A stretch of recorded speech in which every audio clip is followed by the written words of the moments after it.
Last time I tried to record in here, I recorded the wrong screen, and so that just got my like harmony the whole time. So I think it's right this time. But we're gonna just kind of set this up to just remind you how to show your work, but we're not gonna be able to do the whole problem because they gave us something that we need the chain rule for, and we haven't learned the chain rule yet, okay? But notice, they give us a graph of a function, and then also they say let the function up there be continuous from -1 to 8. Let G and H be functions defined by this and by this. And then part A says find k prime of 0 if k of x equals this. What rule do you have to do to find the derivative of f of x times g of x? The product rule. And if you have a free response question, show me that you know the rule. And you could just do x, or since it's 0, I'm going to say I know that k prime of 0 is going to equal f prime of 0 times g of 0 plus g prime of 0 times f of 0. And oftentimes on the FRQ, showing that you know the rule is worth a point. Okay, so again, even if you mess up plugging in the values or knowing what the values are, show me that you know what the rule is. Now, I would just have to go back and answer these questions. So f prime of 0, f is the graph. If they give me the graph of f, and I want to find the derivative at 0, what does that mean I have to find on this graph? Slope. Derivative means slope. So that's why they gave us a graph of lines and not curves, because I can see that this has a slope of 2. So that means that f prime of 0 is 2. What about g of 0? How would I find g of 0? Well, if this is g of x, I just plug 0 in there, right? And the square root of 0 minus 0 plus 3, I think gives me the square root of 3. Gross. Because this is the graph of f. The derivative is the slope of that line. So at 0, the slope is the derivative. Remember on lines, the slope, and it's up 2 over 1. Now here's where the part, those of you that just joined us, this is from College Board. This is from AP Classroom from Unit 2, but they gave us a problem that we don't know how to do till Unit 3, so we're just not going to finish this whole problem. Because if they ask me to find g prime of 0, we don't know how to find the derivative of this yet, because that's something called a composite function, right? Like we know how to take the square root of x, because we could write it as x to the 1/2, but we don't know how to take the derivative of a function in a function, which is what this is. It's something that we'll learn in Unit 3. So for g prime of 0, we're just going to put don't know, because we can't finish this problem. But we can find f of 0. If they give me the graph, can you look at that graph and tell me what f of 0 is?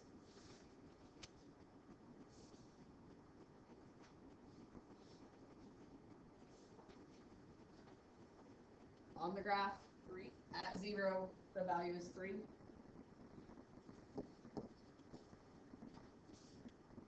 And this is all we can do. But even on FRQ, even if we could go further, you don't have to, right? You don't have to simplify your answers. And I promise on the test, they're not going to give you something that we don't know how to take the derivative of, because I've made the test.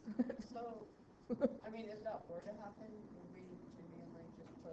No, they wouldn't give it to you, I promise. Like on the real AP test, we're going to know everything, right? This is from College Board, and this is a good reason I don't just assign progress checks as for graded things, because it's not the best sometimes. But I promise, on your test, everything is something that we know how to do. We would not do this on a real test, because we would never have something that we don't know how to do. But look at part B. Part B says, if m of x is defined by this, find m prime of 5. What rule do I have to use to find the derivative of f of x divided by 2g of x? The quotient rule. And so again, this chapter is all about showing me that you know those rules. So even though we can't finish part B either, because we still can't take the derivative of g, I could show you, but I'm not even going to. We're just waiting, okay? Just like the last one, show me that you know the quotient rule, because that is going to be worth at least a point. So the quotient rule is the derivative of the top times the bottom minus the derivative of the bottom times the top, all over the denominator squared. So again, I'm going to go ahead and plug 5 in there and say that's f prime of 5. Leave the bottom alone so that 2 stays there. Minus the derivative of the bottom. Now if that was a 2 plus g of x, the derivative of 2 is 0. But that's a 2 times g of x, so that just stays there as the coefficient. Oh look, I already messed up. I put x's instead of 5's. And then leave the top as f of 5 all over the denominator squared. We had one very much like this on a mastery check, but it was with tables, right? And they give us 2 tables and we had to pull the values out of them. A couple things I want to say. One, we still don't know how to take the derivative of g, so we can't do g prime. But on the bottom here, be really careful because you have to square the 2 and square this, right? So this would really become 4, and then whatever g of 5 is, which I'd have to plug in up here, which you have a calculator. But we could plug 5 in there and get 25 minus 5 plus 3. 23, square root of 23. But then it's the square root of 23 squared, which really would just be 23. You with me on that? So just be really careful in your arithmetic when you're squaring that denominator. And the top, we would do the same as we did before. To find the derivative of f prime of 5, 5 is now over here on this line segment.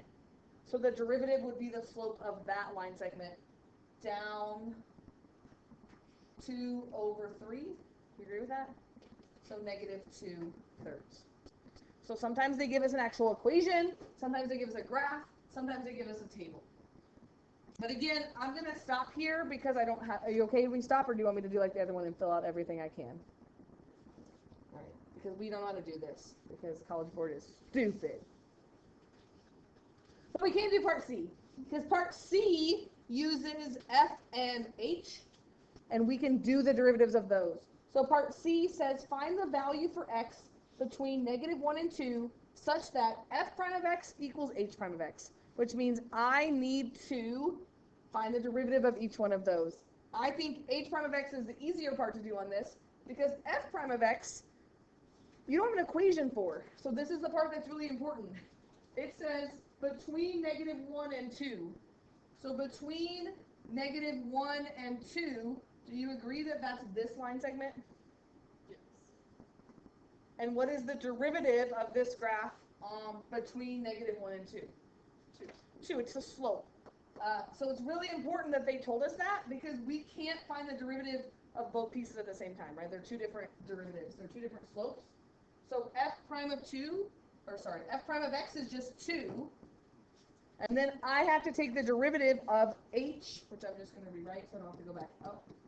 H of x was 5 e to the x minus 9 sine of x. And so this is those derivative rules that you're supposed to have memorized by tomorrow. The derivative of e to the x is, oh wait, you're jumping ahead. You were doing sine. So that's just 5 e to the x minus 9 cosine of x. Now, if we didn't have a calculator, we have a problem because I don't even know how to solve an equation that has both an e and a sine in it without a calculator. But this is where your calculator part can come into handy. If I want you to solve an equation, what do you do on your calculator? Math 8 is a derivative, so we don't do math 8. These are already derivatives. I want to solve this equation. I'm going to go to my y equals, and I'm going to type 2 into y1, and I'm going to type this into y2, and I'm going to graph them both. And then what am I looking for when I graph them? Where they intersect. On my new computer, they do not have my calculator program on here. So I'm going to go to Desmos and do it, but I want you to do it on your calculator. Do you need a calculator?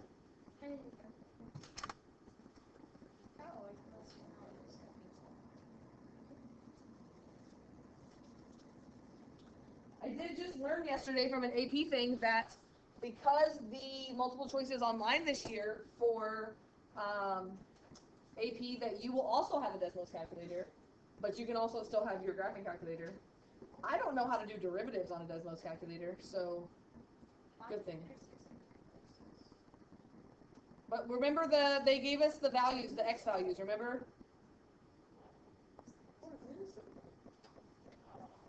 So we have to plug in the negative. What was the second equation? 5e to the x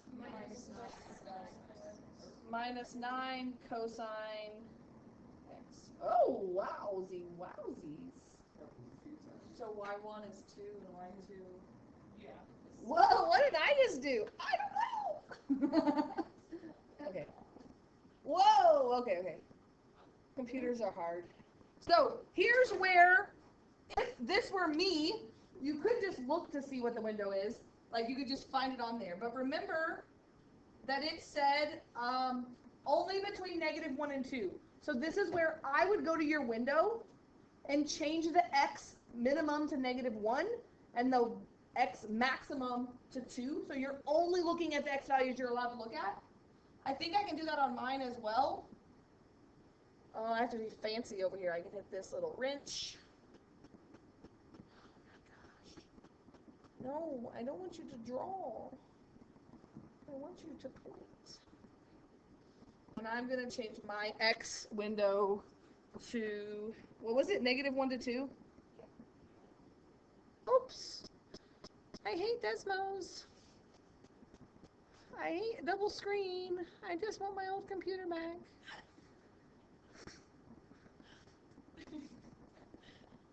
Instead you've got to think. -1 to 2. Enter. And then what is your y at? Did you just leave it -10 to 10? So on Desmos it looks a little different, but like on Desmos you can change the window like this, but like this would be my x min, this would be my x max, and then I just have it at the standard. So then if you change your window, you can see it only crosses at one point. And so remember that you got to go to second calc, right? Second trace and do intersect. Here's what's really great about Desmos. If you want to find the point of intersection, you can just put your mouse on it.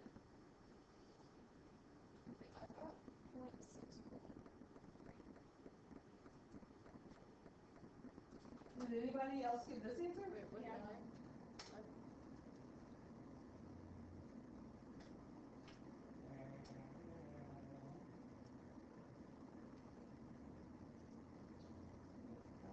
Y equals 2. I don't know. I just did it again and I got this. So, if I go back to the question, find the value. So we're wanting the x value. So all you have to write on your paper is that you did this, right? They know you can use your calculator, so then you just write x equals 0.622. So if you're allowed to use the calculator, you don't have to show, you don't have to say, hey, I used my calculator, because they know you did. Okay? You just have to show that this is the equation that you typed in. Okay? So we can use our calculators to find derivatives at points. We can use our calculators to find solutions to equations, or like where two equations equal each other. Okay, look at the next one. Oh, look, I was going to show you the points. But I don't really want to show you all this because we don't know how to do these derivatives yet. But notice they gave a point for just doing f prime of 0 correctly, a point for doing g prime of 0, and then a point for putting it all together with the product rule. We would have got 2 of those 3 points because we don't know how to do the chain rule yet, so that's how we don't get all of our answers there.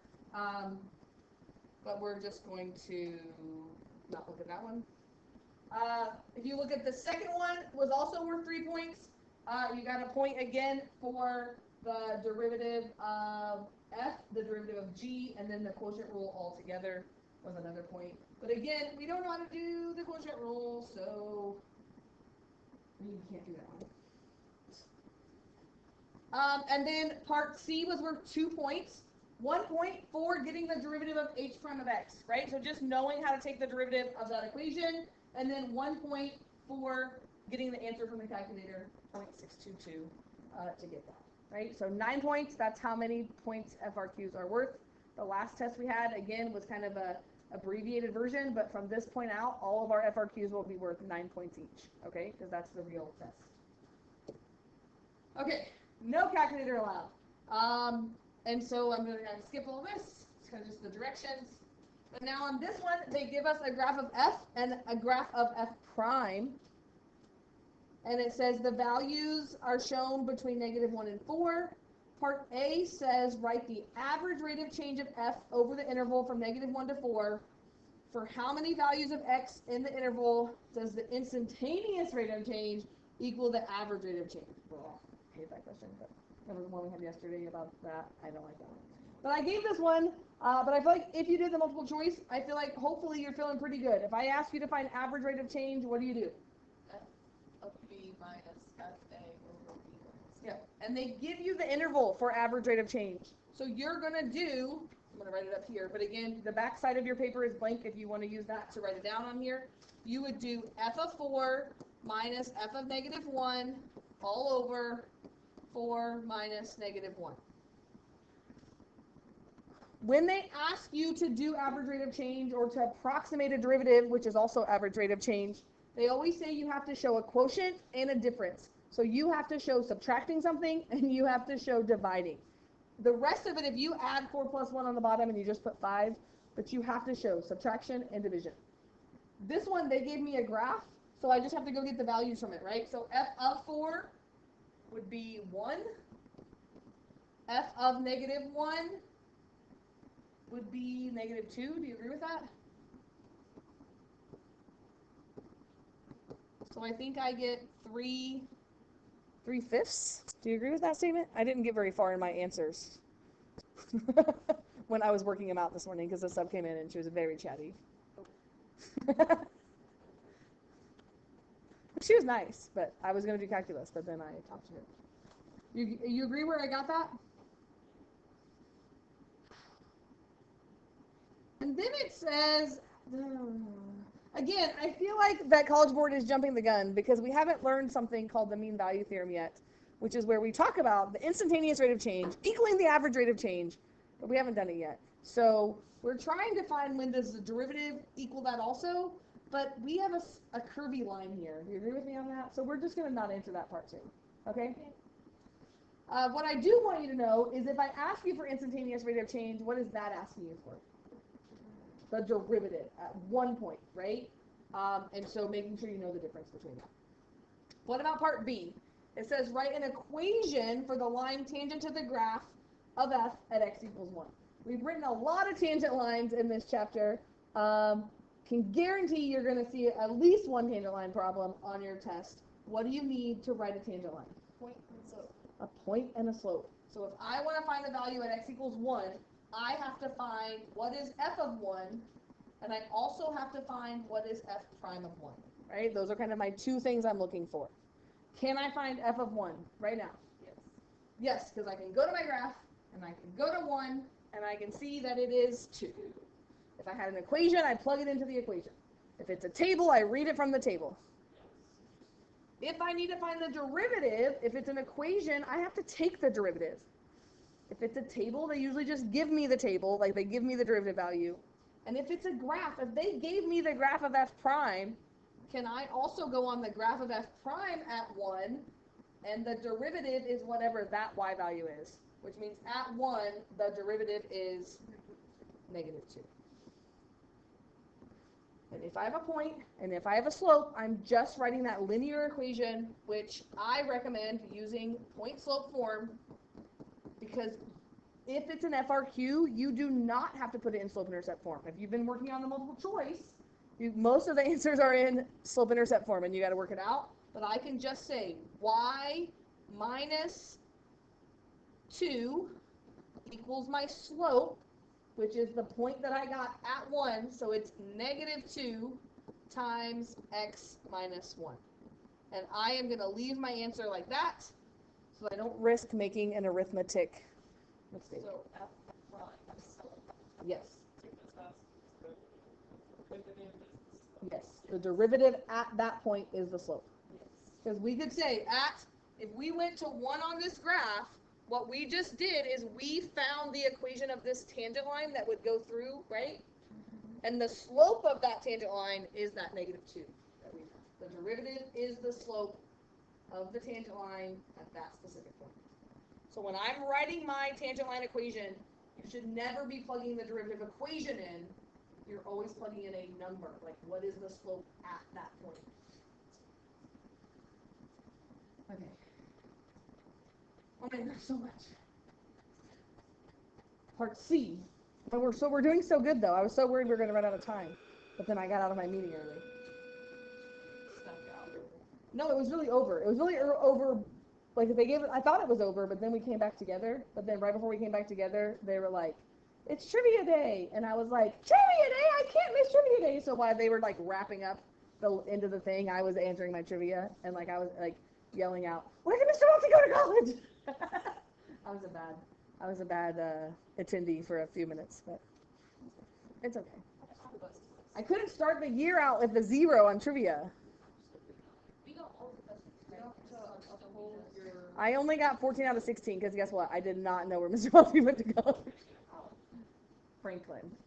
It was multiple choice, and I was down to 50-50. I knew it was either Franklin or Hanover, I was gonna say Hannah. and I guessed Hanover. And I could have like looked up because he gave us the hint that their mascot was the Grizzlies, but I didn't. I was trying to just get done so I could do what I was supposed to do in my meeting. And I also missed how many people got the Lily and accepted the Lily because I'm an idiot and I forgot that I thought Catherine turned it down, but Caroline turned it down. So,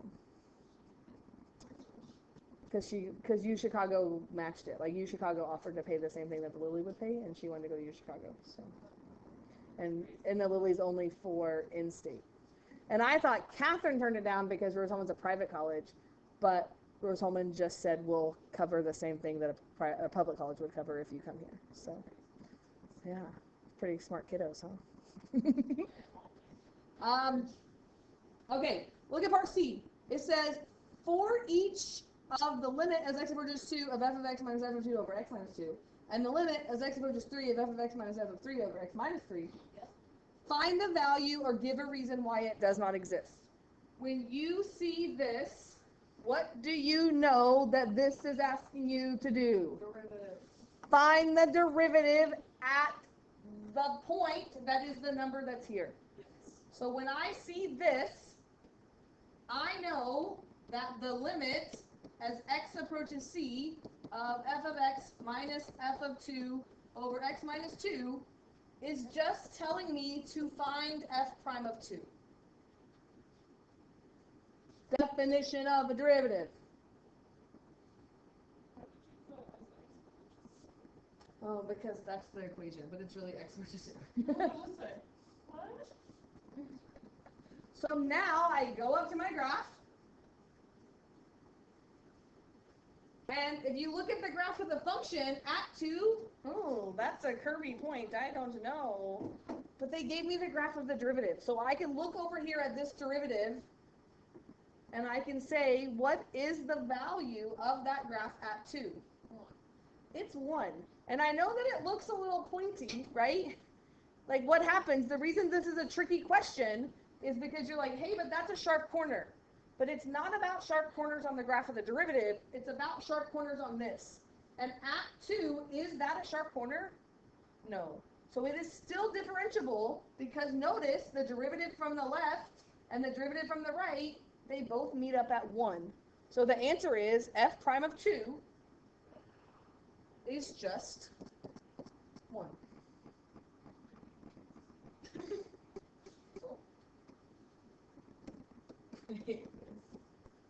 It's good to do hard things, Amber.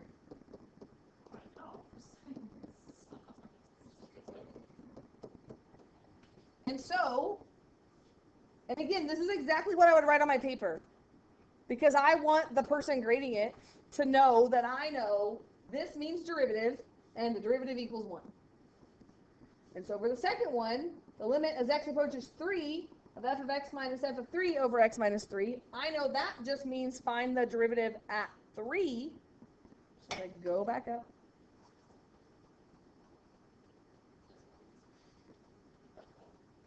What's wrong? What did I do? Oh, uh-oh. Why did you say uh-oh? Well, because they're not full limit. Oh, yeah. So, and look at the function itself. What do we notice is happening at 3?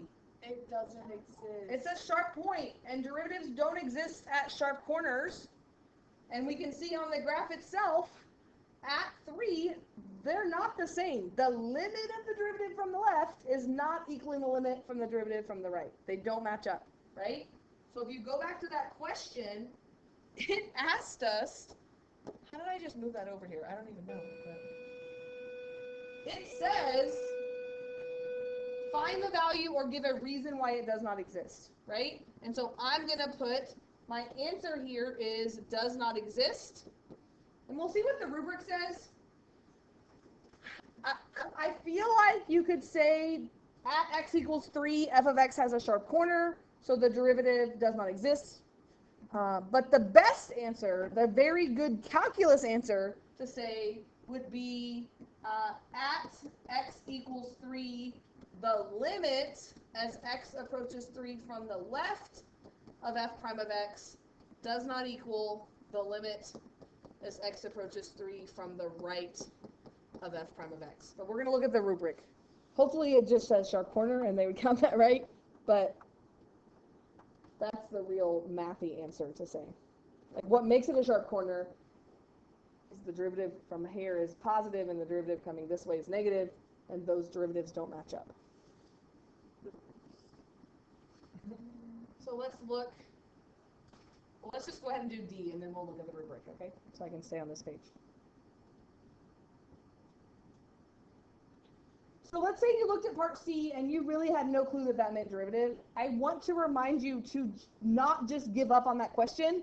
Go do D, because remember, each of these are usually kind of separate problems, and they're all worth a different amount of points. So if you read part C and you're like, I have no clue what the limit is, I don't know what to do, don't get discouraged and go to part D and say, maybe I know how to do part D. Because part D says, let g of x be defined as e to the x times f of x, find g prime of 0. What rule am I going to show that I know how to do? Derivative. The product rule.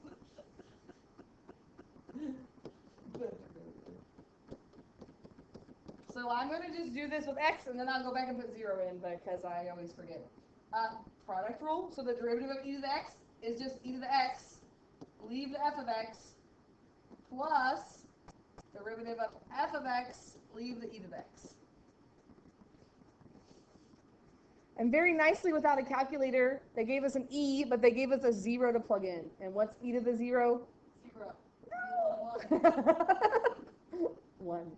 So maybe if you don't know what e to the 0 is, you better just leave it as e to the 0 on your paper, because if you write 0, you're gonna get it wrong, right? Yeah. But you could leave it as e to the 0 if you don't.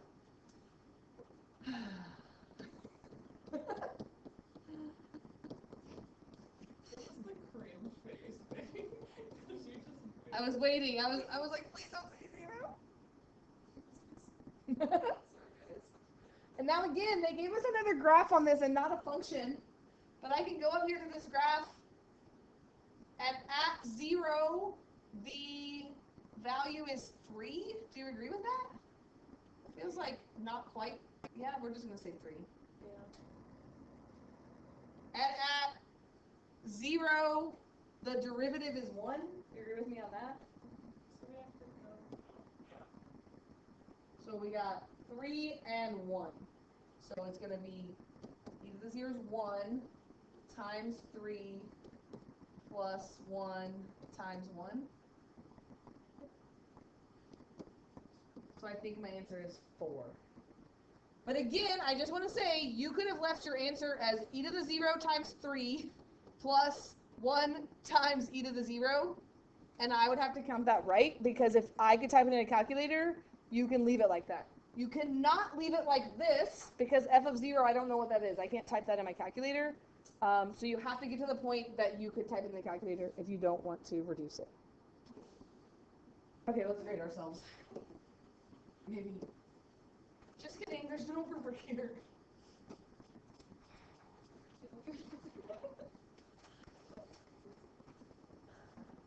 Maybe it's at the end. Let's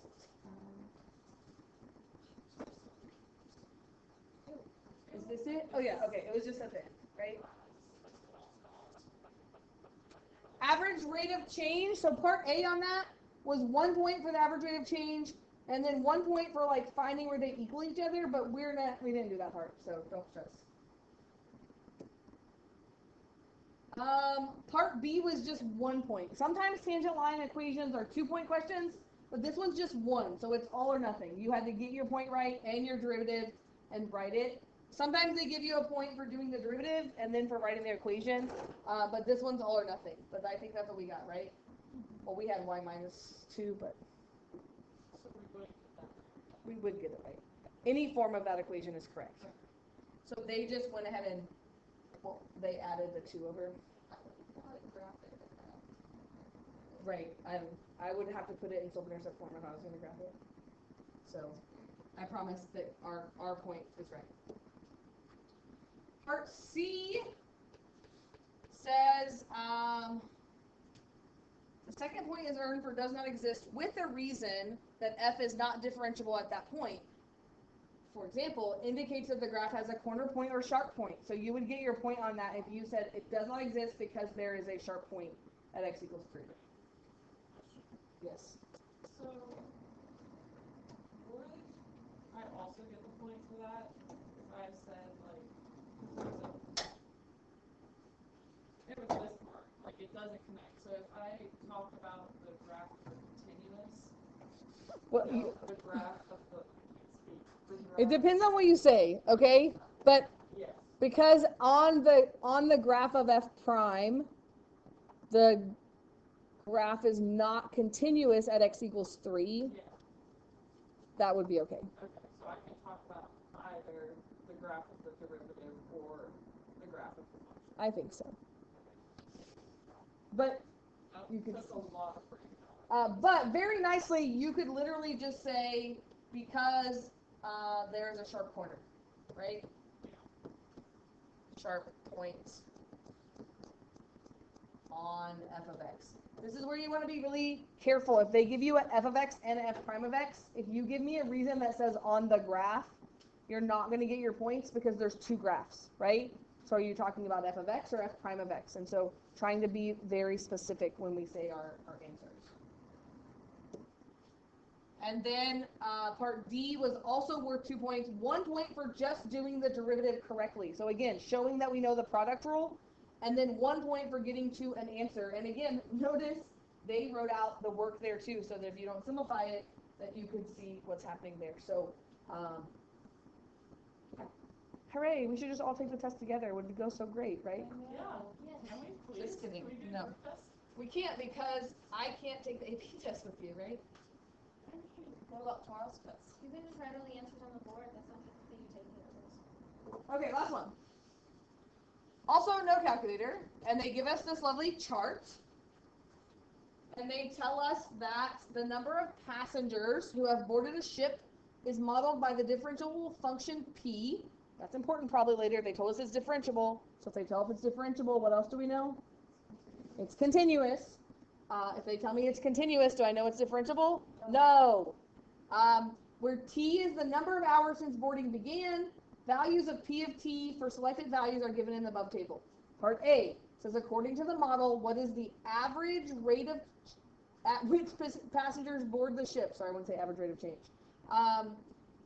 From 1 to 8. So we kind of did this already, just not in the context of a real problem. If they ask me to find the average rate from 1 to 8, oh look, I rhymed. What am I going to do? Something minus f of something. Well, you can do 8 and 1 and 8, right? And this is where I know we want to say f. This is labeled p, so I'm going to say p of 8 minus p of 1 over 8 minus 1. And this is where if you just jump straight to the table and you say, well, I know it's going to be 728 minus 35 all over 7, like this is acceptable as the only thing you write down because you have your difference, you have your subtraction, and if you don't show this part, that's okay if you jump straight to this part, okay? We don't have a calculator, so guess what? I'm not doing anything else. I'm not going to do any math here. I'm going to leave that. they told us the units on this one, but sometimes they ask us what the units are. And remember, the units are the y units over the x units. So it's the passengers over hours, right? And that's why it says in passengers per hour. Remember, we had to put our units as we did that. So if the question asks for units, you have to give it. If the question doesn't say anything about with units, you don't have to put any units, okay? That one gave us the units. So that's it. Like, that's our answer for part A. Boom. We're not getting a 0 on this question. Part B says write p prime of 4.5 as the limit of a difference quotient. I don't think the AP test is ever going to say that. They're going to say for part B, they're going to say approximate the value of p prime of 4.5. So maybe you want to write that out there, because I've never seen them say write this as the limit of a difference quotient.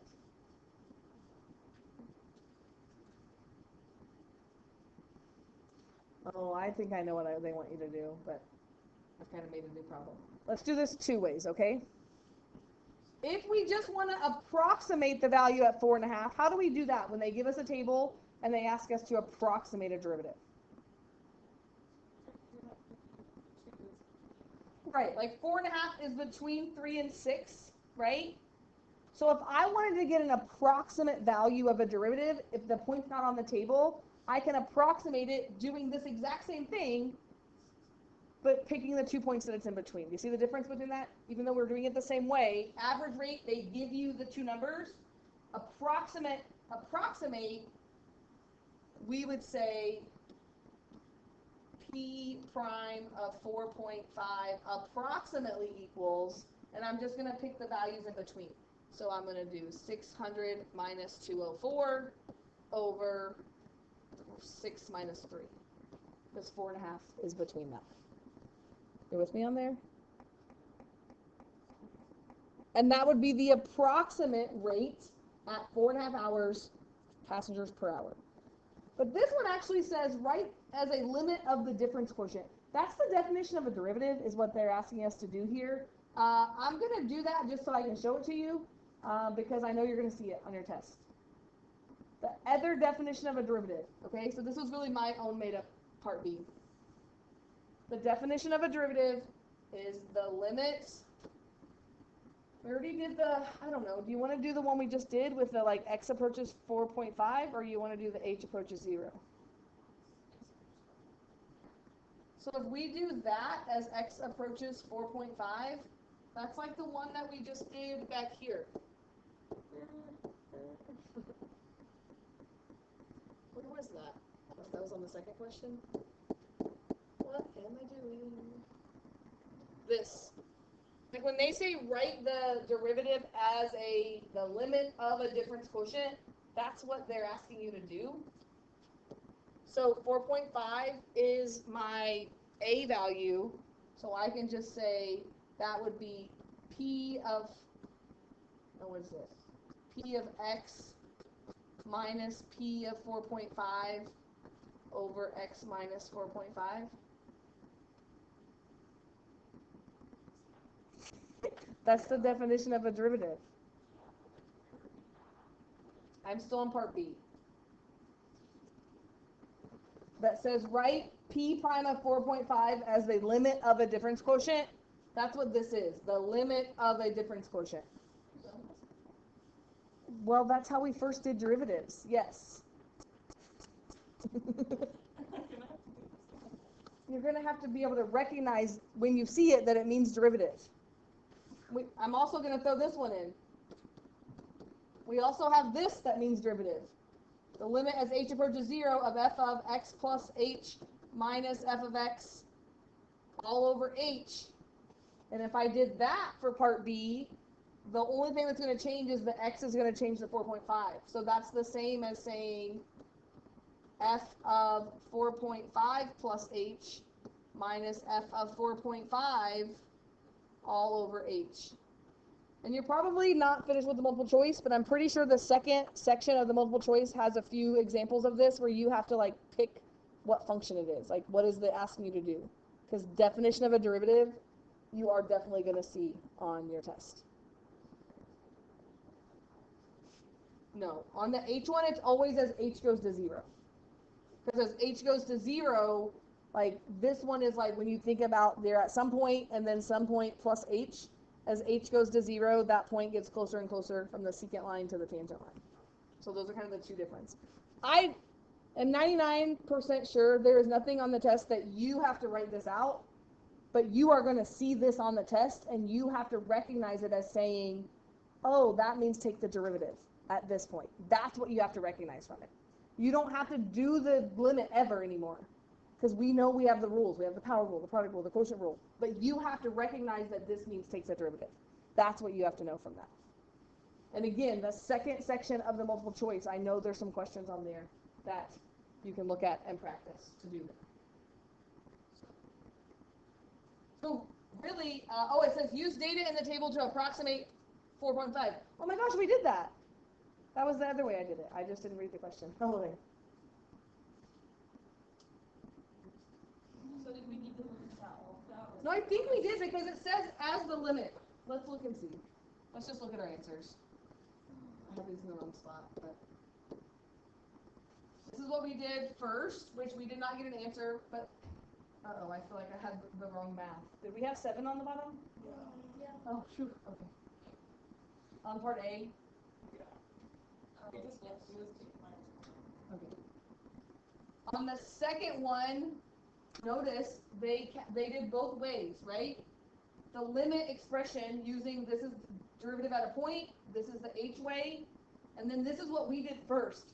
So the good news about this is if you didn't know this part, but you knew that you could approximate it using the average rate of change, you still get 1 out of 2 of those points. Again, like don't try to get a 9 out of 9 on these. They're not meant to get a 9 out of 9, which is why there's such a big curve on the test. So don't let one part that you don't know how to do stress you out about the part that you do know how to do. So sorry, I didn't read the whole question, or I would have done that part first. But definition of a derivative, that's what this is. I know for sure there's a multiple choice question. I don't know which day it is, but you have to pick which one of them is written correctly. So maybe writing out those definitions before the test tomorrow or Monday to try to recognize that, of knowing that it's always subtraction and plugging those values in.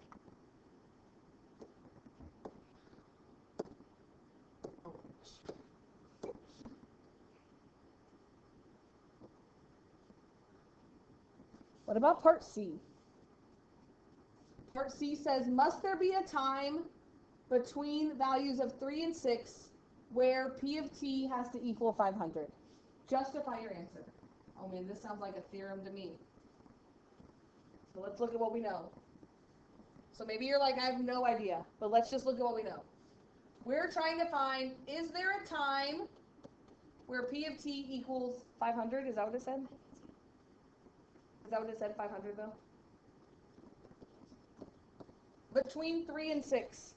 So we know that P of 3 equals 204 and P of 6 equals 600. So Ariel remembered already. Remember the good old intermediate value theorem?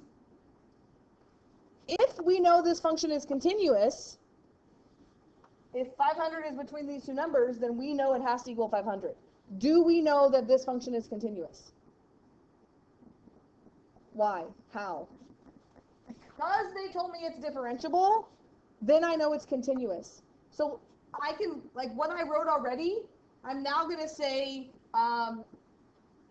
since P of T is differentiable, then it is continuous. So, I don't even know what to say. And I'm going to say 500 is between 600 and 204. I've already kind of showed my work of where I got that. So, yes, P of T will equal 500. That's my terrible answer, and then I'm going to show you what the rubric says in a minute.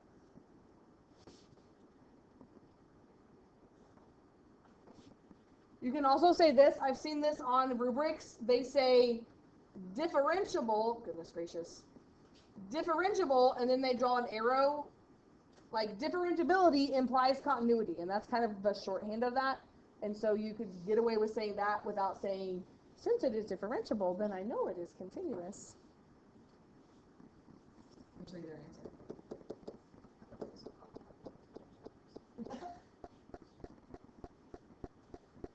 So look, this one was worth 2 points.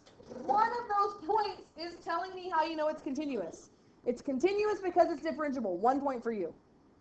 And then the second point is the justification. It says using the intermediate value theorem, but 100% you could get away without saying the intermediate value theorem. You could just show the work of how you see that 500 is in between these two values. And so you can see they show P of 3 is 204, which is less than 500. P of 6 is 600, which is more than 500. We know that it's continuous because it's differentiable. So there must be some value where P of t equals that. You do not have to say by the intermediate value theorem, just FYI. Okay?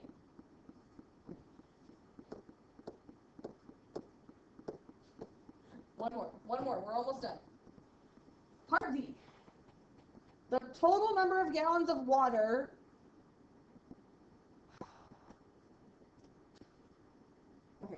used by passengers on the ship is modeled by this gross function g of t from 0 to 8, where t is the number of hours since boarding began. Find g prime of 4, the rate at which passengers use water at 4 hours. So, sorry, I was sighing for a minute to say, do we know how to do this derivative? Do I know how to do the derivative of g here? Because I could draw the line here. I could do the product of 120t as my first function and the square root of t as my second function. So I could do the product rule here. I'm going to rewrite this before I do the product rule as t to the 1/2. You okay with that? Oh my gosh, could I do this without doing the product rule? Because when I have t times t to the 1/2, can I multiply those together? And what do I do with exponents when I multiply? So this is really the same as 120t to the 3/2. You with me on that? If you didn't recognize that and you wanted to do the product rule, I promise you're going to get the same answer. You believe me on that, lady? Because that's a 1, right? Yeah. So 2/2 and 1/2 is 3/2. So now this is even better because I don't have to do the product rule. I can just take the derivative, and remember the 120 is going to stay there, and then this is just power rule. How do I take the derivative of t to the 3/2?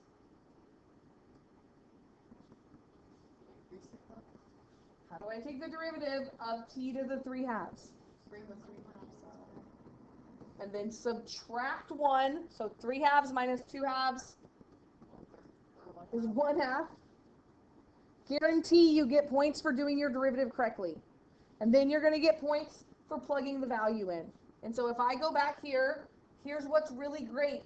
We don't have to simplify this. We can literally just write 120 times 3/2 times 4 to the 1/2, and you would get all your points.